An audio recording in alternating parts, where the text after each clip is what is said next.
It's only a short run. No, he's gone! Wow! He's wobbling now, he's lost it now, he's gone now! Oh, he's taken the cameraman as well, I think. What's up, everyone? Welcome back to Speed Without Engine, the place where fast-paced action meets pure fun. Get ready for some sick designs, crazy crashes, and tons of laughs. Let's go. One wheel at the front, it's a problem. At the back, it can be an aid. He's trying to steer space out down to the bottom, and he's taking a risk there, and he's lost it. You've got to know when to use the brakes, and he didn't know when to use the brakes, and he's gone smashing into the barrier. This might well have been a decent run had he managed to keep it on three wheels at the top. Over the ramp, Troll is he? Skids his way through there. Over the last ramp, and just 1-0. It was all about the problems, though, at the top of the course that cost them here. There too, but Callum Meyer will get space out over the finish line in once to chase. Got a feeling the sword won't last very long in the mouth. One big wheel at the back, two wheels on a wide axle at the front, and they've gone already. They've not just gone, it's absolutely fallen to pieces, look. Not quite sure how a minor off like that can lead to so much damage. Here's this team, and they're sponsored by a meat factory. The pilot, you will notice, and the front wheel's gone already. You can flip it, and that's exactly what he did. Mika's okay, needs a bit of help. Here's the kicker.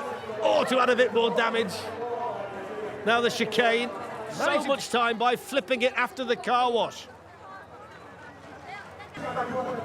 Here's the car wash through the foam, he's fine. It's only a short run. No, he's gone!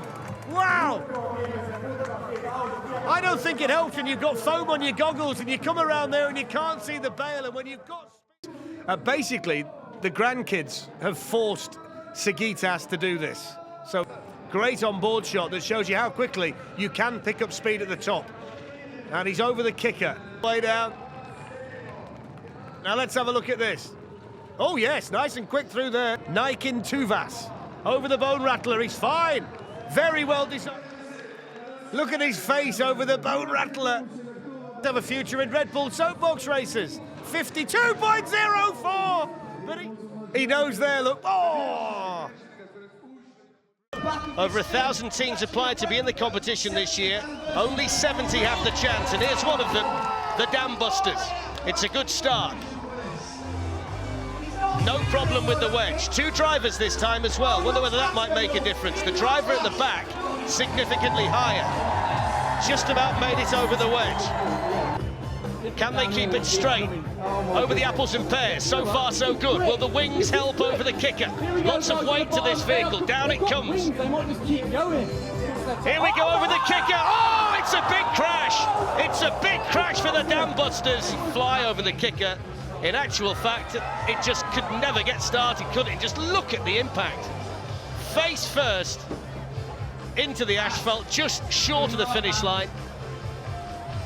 That's gonna hurt. They're smiling now, but just look at their faces. Ooh!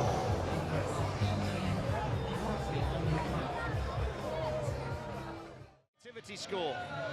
Ben is the pilot, Kevin is the co-pilot, Paul and John, the rest of the crew. It's bright, and it was a decent performance score as well. So let's see how the submarine does in the Lido. Oh, it's not very quick, look. Not sure whether they stuck the brakes on through there. You might need to get a bit braver, lads, on the way down. Lolly drop, and the sides drop off. There's the Grand Slammer, wobbling through a bit more when. Down now towards the Sizzler. Plenty of height over there and lots of speed towards the finish. It's all about the time and then whether they can stop it. 44.71.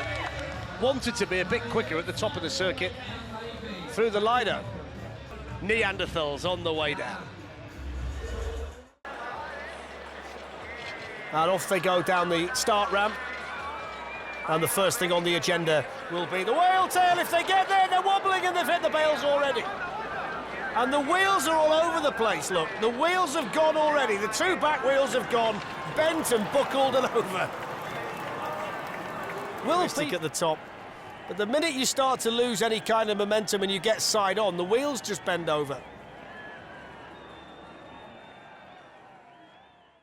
Soapbox, and we wish this team well on the way down. 38 for the performance, off and running here in Paris. Through the first obstacle there where they got water. And he's gone through the water. Started to pick up some momentum, started to pick up some speed down towards the tricky part. Around that corner, there's the kicker. He's wobbling now, he's lost it now, he's gone now! Oh, he's taken the cameraman as well, I think. That's the kicker there. If you can avoid that, you can avoid the bouncing. And when it starts to move side to side like that, it's so hard to get it back, and they couldn't do it. There's the cameraman. Look how brave he was, making sure you got to see it up close and personal. Oh, look at that.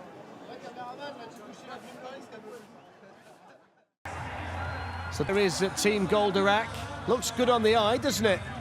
Over the ramp. Yep. There's that sweeping corner, and he's starting to lose it, and he's gone. Couldn't. You can see as he comes around the corner, it's starting to go just before they get to the berm. And moving down towards the ramp at the end, and over that. And Goldorak will make it through to the finish despite the spin. This soapbox, look how intricate the design is. Will it be strong enough, and will it be fast enough to get one of the best looking soapboxes that we've seen? Oh, it's not lasted long, has it? Oh, that. Look at it here. It's just too high. It's too high and too narrow. It's like a shopping trolley going through there. The top, as you can see. The first, oh, he's lost it already. Very far, did it? All the speed at the top, couldn't keep it straight for sure, but as they always like to do, they'll try and get to the finish, but this is by no means. That gives you an indication of just how fast. Oh, he's gone again! I was just about to say, there's the berm, it might just slow you down, and he never got there. And they'll try and pick.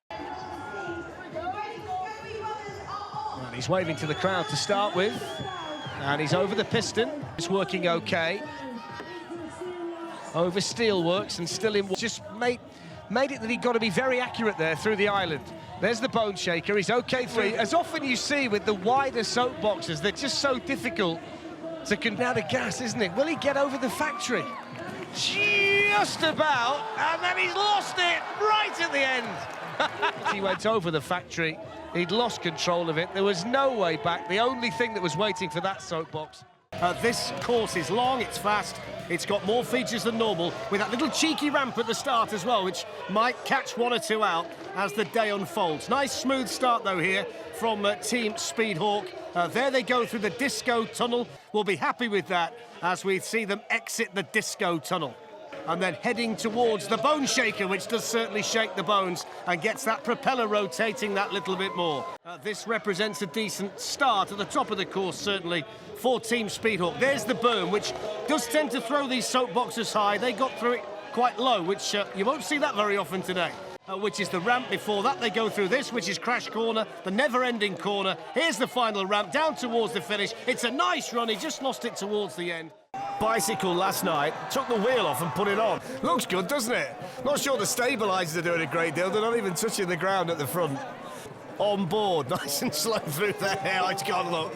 It's gone. It's too heavy at the back. Too heavy at the back. There's not a great deal you can do about that. You've got to feel for the team, though. When you get a malfunction like they had yesterday, that's an issue.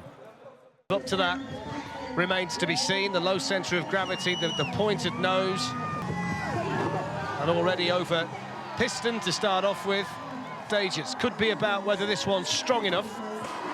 Oh, well, there's the answer straight away. Axel just wasn't quite strong enough, was it, for Apollo?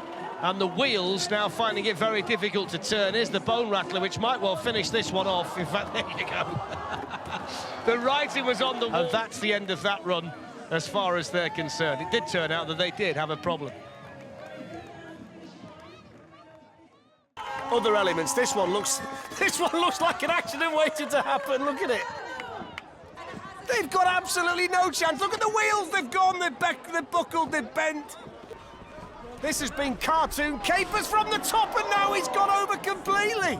He's snapped it in half. And there we go, snapped in two. That'll do you. In the spirit, though, of the event, they're going to try and carry it down as far as they possibly can. It's so hot today, though. It's over 100 degrees. They're not going to get very far. Not much of it left. Centre of gravity in the quite narrow soapbox. The bit of detail providing the height is skating through there. Look, they've not actually caught anything on the way through, which means they're fast on entry and exit. A little bit here, the course. So you've got to be patient now and then try and build up some more speed down towards the kicker. And they're the and then 34 kilometres an hour to take into the kicker. Over the top of that, no problem at all. And over the finish line, that was good.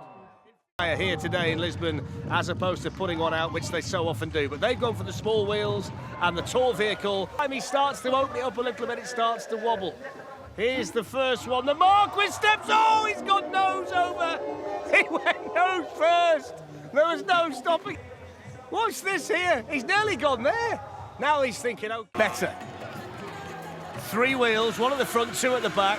And he does go high, and he does get the slingshot, which gives a bit of speed at the top of the circuit. This, oh, too much to even say. This is as good as we've seen, but he couldn't get around that sharp bend and get in. He's back in. No real speed at all to get out of it.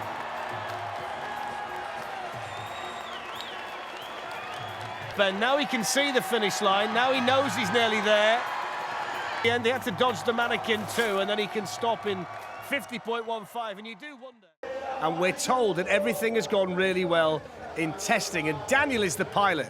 You would expect this team to know what they're doing in terms of, oh no, they've gone straight away. Just about to say, you'd expect this team to know a little bit about the engineering side of making a soapbox. SKYDREAM, Sky Nightmare, more like, I think, here in Sao Paulo. Look at that. That's it. Even the rotors couldn't help them. It's heavy as well. Oh, go on, Daniel. Scored today on performance, on creativity, and, of course, on speed. Kicker 1 and kicker 2. Then there's a chicane, and then there's a seesaw, and that could be interesting too. So there's the first 2. You're in complete control of your soapbox, otherwise you're going to catch it like they did there. The wings on the side didn't help at all. That chicane is not great when you've got wings. We've got the seesaw to finish. Through we go. Oh, I got straight into the bales. You can see straight away that this is a narrow course. It's a quick course. Not even going to try and pronounce this one. What I will tell you, it's made up of Andre Thierry, Pascal Kimberly and Matteo. And it's nice and spectacular with the smoke billowing out of the back. It's whether they encounter the Arkansas Chugabug on the way down, we'll wait and see. But it's really good through there. Really fast over the cobbles as well.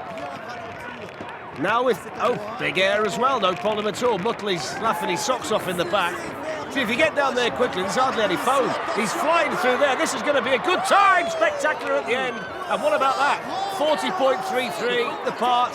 Was the part. It's a really fast run. I love the concentration on Dick's face as he goes over there. Really good run there. And they would have wanted a better performance score than that. Creativity, performance, and the run itself, the 3 ways you are judged and rewarded here in Red Bull Soapbox. And there's the kicker to get things underway. They go through the water feature for the first time. The water feature paying homage to stunning Lake Geneva, which is nearby. It's nice and quick at this stage, this one. A little bit reckless through there, but that doesn't matter. Now towards the Swiss chocolate bone rattler for the first time. 1, 2, 3, no problem. Now they can see the finish. They've got the Swiss cheese, the wedge to go over, and then they can slam the brakes on. Oh, out he goes at the finish. 49.16 sets the bar. There's the water feature. Spectacular shots through there. Those wheels at the front being tested to the full. And then can you stop after the finish? And it's a 1920 style rocket and 1920 style attire to go with it. This run at this stage seems to be about the concentration. Through that little chicane in there. Seems to be a little bit nervous, doesn't he, the pilot, when he's going to make sure that turn. This time they're okay through there, just about. And then around that little right-hander. Started to get quick now. Here's the kicker. He's got that wrong, hasn't he? Got that terribly wrong. Make sure you're lined up coming around that turn because the kicker's onto you straight away. To go, and that's into the straw. They're over the finish line anyway. There's not a lot of room. Bone rattler. Tom and Hugo. It's Elon Musk. It starts to get a little bit faster from this point. There's the adverse camber and there's the nose in the straw. Skid in, skid in, skid in. No way you could stop it. Look at the fence go back as well. And really excited by the prospect. They've got those wheels tilted in. Angle. Tell. The key to a good soapbox is strong wheels. Very difficult to control. They've got already. The minute you catch the wheel like that against the straw, it just bends them all out of shape.